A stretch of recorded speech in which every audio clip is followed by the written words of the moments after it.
Reflex එකක් කියලා අපි කියනවා. මෙහෙම ඉපල් එක ළඟට පොලේ ගෑවෙනකොට යන්නේ නැති කිව්වොත්. මේ ආබාධිත ගොඩක් දරුවන්ට රිෆ්ලෙක්ස් එක නැතුව වෙනවා කිව්වා. ඒතකොට හැදෙන්නේ නැහැ. ඉතින් අපි ගාවට ගෙනාවට පස්සේ අපිට පටන් ගන්න සිද්ධ වෙන්නේ මේ කිරි ජෝ මූවමන්ට්ස්. ඒ කියන්නේ මේ අකු චලන පුරුදු කරන්න සිද්ධ වෙනවා.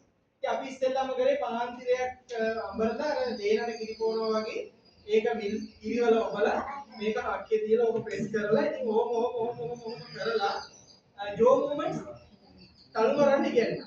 එහෙම උගන්වලා අපි පටන් ගත්තු ඒ ගමන ව්‍යායාම එක්සර්සයිසස් ඕන කරා ෆිසියෝതെරපි කියලා උගන්වලා අහලා ඇති.